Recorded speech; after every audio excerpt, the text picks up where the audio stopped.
La caserne des jeunes de Lac-aux-Saumons célèbre ses 20 ans. On en a profité pour aller les visiter pendant les portes ouvertes qui a eu lieu le 25 octobre dernier. On s'est entretenu avec Danielle Bélanger, qui est la directrice depuis 19 ans, et aussi avec Francis Saint-Laurent, qui est un membre fondateur de la caserne, qui nous explique toute l'historique donc de la caserne, du bâtiment, qui est quand même pas très jeune, qui est patrimonial d'ailleurs. On en parle dans l'entrevue. On regarde ça. Francis Saint-Laurent, c'est toi qui as commencé ça, la caserne des jeunes. Tu as été derrière, je dis toi, il y a une organisation un peu, mais c'est toi qui es encore là depuis le début de la caserne des jeunes. Mais j'aimerais ça commencer par savoir, la bâtisse qu'il y a derrière nous, ça date de quelle année? Ça a l'air quand même, c'est pas jeune, là. C'est une bâtisse assez particulière. C'est ce qu'on appelle une caserne à Beffroi. Oui, parce que c'est des pompiers qui avaient là-dedans, là, à la base. C'était des pompiers qui avaient là-dedans, à la base. Oui, c'était parce que la tour, elle avait différentes fonctions, entre autres pour pouvoir accrocher les tuyaux pour qu'ils sèchent. Oui. Puis en haut, il y avait aussi une sirène. OK. Des fois, mettons qu'il y avait des couvre-feux ou quelque chose à annoncer. Okay. Il y avait une sirène dans le haut de la tour pour avertir la population. Mais pour répondre à ta question, en quelle année? On n'a pas exactement l'année précise, mais on sait que c'est probablement vers la fin 1920, probablement ou début des années 30, là, environ. C'est probablement un des derniers exemples au Québec d'une caserne comme ça. Parce que c'est un bâtiment municipal. OK. En plus d'être pour les pompiers, ça servait aussi pour au niveau du conseil municipal.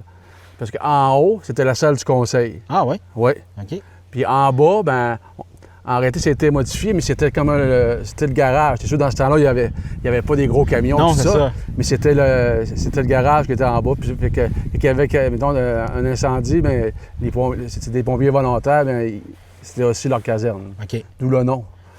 Mais au départ, pour la mémoire des jeunes, qu'on appelle encore mémoire des jeunes, mais c'est le terme général, mais c'était avec Action Jeunesse de Lac-aux-Saumons. Oui. Qui était là au départ, on faisait des spectacles pour les jeunes. Oui. Après ça, on a fait aussi pendant 15 ans une coopérative jeunesse de service, JS. Mais le troisième projet, c'était d'avoir un lieu de rassemblement pour les jeunes. OK.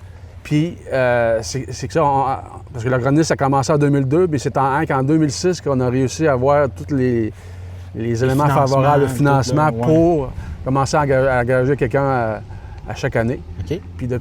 Puis après ça, on a créé un organisme à part dédié. Puis là, on s'est dit, vu qu'on est dans une caserne, pourquoi pas l'appeler la caserne des jeunes de Lac-aux-Saumons. Là, ce bâtisse-là, c'est-tu patrimonial aujourd'hui? Oui, il est reconnu par le ministère de la Culture et des Communications. Puis là, quand on a parlé de commencer la caserne, est-ce qu'on sentait qu'il y avait un besoin dans le village de rassembler les jeunes dans un endroit sécuritaire ou quelque chose? Oui, parce qu'on l'avait vu aussi à l'été 2005, c'était la première édition de la CJS. Fait que, veux pas, c'était en bonne partie la même clientèle. Mais oui. Puis ça avait été demandé. C'est le fun l'été, mais on aimerait ça avoir une place durant l'hiver, durant l'année scolaire. Fait que l'année d'après, on a réussi à ramasser tous les éléments nécessaires pour ouvrir.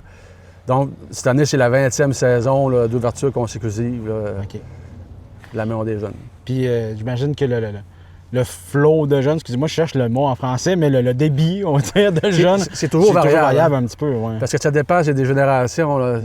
Ils peuvent venir, mettons, à 12-13 ans, puis à un moment donné, je grandis à 16, ça descend. Puis c'est souvent en up and down. Ça monte, ça descend. Ouais. C'est par vague, on pourrait dire. Par vague, oui. Si on veut un terme plus français. Mais c'est ça, il y a toujours un renouvellement qui se fait là, au fil du temps. C'est-tu un challenge un peu de pouvoir maintenir cette bâtisse-là qui est quand même presque centenaire? La municipalité a investi beaucoup depuis les dernières années, entre autres pour tout repeinturer le bâtiment. Puis en dedans, il y a eu beaucoup d'améliorations au niveau de la cuisine, au niveau, il y a de la peinture qui était refaite, l'électricité. La municipalité a beaucoup contribué au maintien du bâtiment, qui est quand même, comme je disais, pas mal un des seuls au Québec d'un exemple de caserne de Beffroi. Mais oui. Puis, comme on peut voir, on voit les lettres Lion. Mais oui, c'était la bâtisse des... Ouais, ça appartenait aux Lions à la base. Jusqu'au début que... Oui, Mais pas à base, là. C'était une caserne. Un peu mais plus, éventuellement, c'est devenu les Lions qui étaient C'est propriétaires. ça, parce qu'au début 80, mais la municipalité a fait la construction d'un garage plus grand, bien sûr, sur le terrain ou le terrain de base. Oui. Puis vu que la caserne était devenue inutilisée, mais entre-temps, en 84, il y a eu le Club Lion de la Côte-Saumon qui était fondé. Fait qu'eux autres ont acheté le bâtiment de la municipalité, puis ont fait des aménagements intérieurs là, qui a servi plus tard pour la Maison des Jeunes, OK. avec une cuisine, puis des choses le plus conviviales. OK. Fait que mais puis c'est grâce aussi en partie un peu au Lion, c'est qu'il y a une suite. Là. Les Lions nous ont proposé de pouvoir prendre la bâtisse, mais la bâtisse a été vendue quand même à la municipalité. OK. Mais les fonds restants du club avaient aidé là, au démarrage de la Maison des Jeunes. Ah, c'est dommage fun, ça. Fait qu'il y avait une passation qui s'avait faite, là, Ouais. une aide. Fait que sans les Lions, peut-être que ça serait peut-être plus là. Parce que, tu sais, Probablement. si la municipalité n'aurait pas eu d'intérêt à maintenir la bâtisse, Ouais. ça aurait pu partir en décrépitude assez rapidement. Oui, le Club Lion a contribué au maintien du bâtiment. Puis après, vu qu'une des missions du Club Lion, c'est la jeunesse, fait que ça cadrait bien dans leur mission. Bon, super. Merci, Francis. Ça fait plaisir, Carl. Salut, Daniel. Merci salut. beaucoup de nous rencontrer. Ça fait quand même 19 ans, je pense, que tu es directrice de la caserne. Ouais. T'as juste pas été là la première année, puis c'est tout. Là. Il m'avait pas connu, ça doit être pour ça. Oui, c'est pour ça. Je veux savoir, toi, premièrement, comment tu as appris ça? T'avais-tu une expérience avant de venir travailler ici avec les jeunes? Bien, il y a des années avant, j'avais travaillé dans la maison des jeunes du village où je restais. Je l'avais fait pendant 1 an. Ça m'avait comme un peu développé d'être avec les jeunes et tout ça. Tu sais. Ouais. Puis l'année après, j'ai travaillé pour le centre communautaire de mon village. OK. J'ai fait ça pendant 2 ans. OK. Puis mais là, encore plus, là, je faisais quand même les rapports avec les jeunes et tout ça qu'on avait. Puis puis là, une année, j'ai vu sur Tremplin Travail, je crois que j'avais vu une annonce qui voulait avoir une animatrice.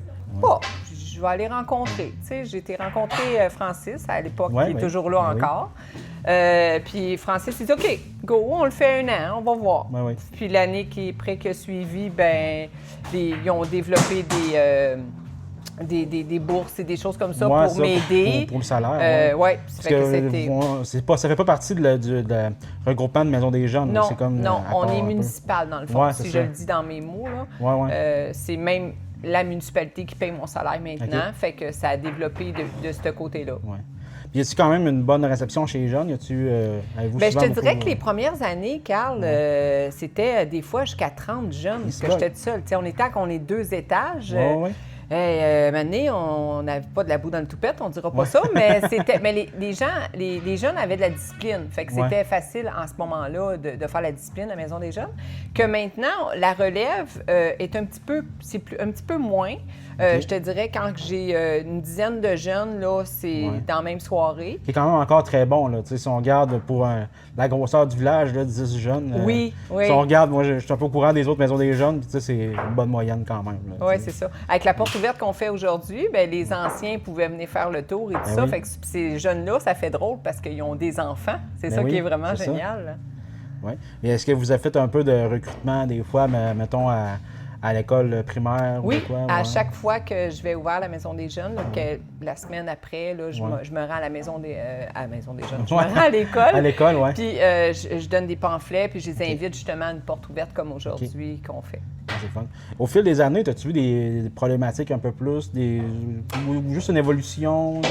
Comment tu vois ça, les jeunes, quand tu as commencé versus là? Ça fait quand même 19 ans. Là. Ah, bien, la discipline. Bien, la discipline a toujours été là. Ouais. Moi, je ne laissais pas ça. Ouais. Ils lisaient les règlements, ça allait quand même bien. Je te dirais, j'ai pas de problématique en général. Dans 19 ans, c'est peut-être rare, mais oui, moi, ça a très bien été. J'ai des familles, des jeunes qui viennent, qui ont de la discipline à la maison, fait qu'ils sont faciles de le faire ici aussi. Super. Bon, mais c'est super. Mais Crime, je te souhaite encore un autre 19 années si ça te Bien, tente. Colin, je sais pas, parce que j'arrive loin. Là, après 19 ans, moi, j'ai rencontré la Maison des Jeunes. J'étais quand même pas jeune, j'avais pas 20 ans, mais j'aime ça encore. c'est une passion pour moi. J'ai une autre question comme ça qui me pop en tête de même, puis je m'en ai vers la fin, mais j'ai une autre question qui me vient. C'est-tu compliqué aussi des fois à un moment donné de réussir à faire des activités avec les jeunes, que tout le monde aime l'activité le plus possible? Bien, en fait, j'ai ça se craint un peu les uns les autres des fois peut-être? Oui, là, mais ouais. moi, j'ai développé aussi d'avoir un comité de jeunes. OK. Tu sais, mes jeunes qui viennent le plus souvent, là, ben, je les intègre à faire l'autofinancement, on fait plein de choses ici. Ouais. Je donne des cours culinaires aussi aux OK. jeunes, leur montrer comment faire à manger. Puis on fait aussi parfois le vestiaire. Il y a des gens qui organisent, puis c'est nous qui fait le vestiaire. Fait on va chercher l'autofinancement, puis on fait aussi du bénévole. Là. On fait des dessins dans le temps de Noël. Fait que mes jeunes du comité, c'est important d'avoir intégré ça. OK. Puis as-tu un message aux jeunes Semonois qui voudraient venir, je sais pas si c'est le bon terme, Semonois, Francis me confirme que oui, qui voudraient venir à la Moisson des jeunes, mais qui n'osent pas? Ben écoute, moi, je suis ouverte. Je suis une personne qui, je pense pas, je mords pas personne. Ouais. Fait que la plupart des jeunes me connaissent sur d'autres sujets l'été qui me voient. Fait que d'après moi, je suis assez facile d'approche. Puis moi, tant que les jeunes, ils suivent les règles puis qu'ils ont du plaisir, c'est ça le plus important. Super. Merci beaucoup, Daniel. Merci. On termine ce reportage sur une visite des locaux tout en écoutant le témoignage de jeunes qui fréquentent la caserne des jeunes de Lac-aux-Sablons. Moi, j'aime beaucoup venir ici parce que c'est justement, on se rejoint entre amis. On vient les soirs après notre journée d'école. C'est là qu'on peut relaxer entre amis. Puis oublier l'école la journée d'école qu'on a eue. Puis même s'il y a des réunions pour faire des travaux. Ouais, moi je viens souvent ici pour faire mes devoirs d'anglais parce que je suis pas très bonne puis que mon ami m'aide. Puis sinon j'aime beaucoup venir ici pour faire des projets genre dessiner, faire de la peinture avec mes amis. Souvent c'est pour voir les amis, pouvoir s'amuser, avoir un endroit calme où qu'on peut s'amuser. Moi j'aime beaucoup les cours culinaires qu'on faisait l'année passée, c'était vraiment le fun. Moi les soirées cinéma, parce que ça pouvait être en même temps des films d'horreur, mais beaucoup de monde avait peur. Fait que là, moi, je trouvais ça drôle. Moi, je suis quand même beaucoup à écran. Je suis souvent dessus. Puis quand on est à la maison des jeunes, il n'y a pas forcément... Bien sûr, il y a la télé, mais puis on a nos téléphones, mais souvent, on va faire d'autres choses. Admettons, on va aller monter en haut, on va faire des activités. Il y a des jeux de cartes, il y a des jeux de société. Fait qu'on fait souvent ça ici. Moi, je suis quand même beaucoup... Mes parents me le disent souvent, mais je suis en train d'essayer de diminuer pour passer plus de temps avec mes amis. Puis en venant ici, ben c'est sûr que des fois, je suis plus dessus parce que faut que je règle des trucs avec mes parents puis tout, puis j'organise des choses. Mais sinon, comme quand que je commence à faire de la peinture avec une de mes amies, ben je lâche mon téléphone, puis on fait juste ça. Puis qu'est-ce que vous diriez, vous, aux jeunes qui voudraient venir ici mais qui n'osent pas? Ben, venez, on vous jugera pas, on fait rien. On est juste là pour s'amuser, nous autres. Puis c'est ça. Ouais. Puis s'ils veulent venir, ben c'est correct. Puis pour nous, c'est plus le fun parce qu'on est tout le temps la même gang qui vient souvent. Ouais. Fait que ce serait le fun d'avoir plus de monde qui vienne.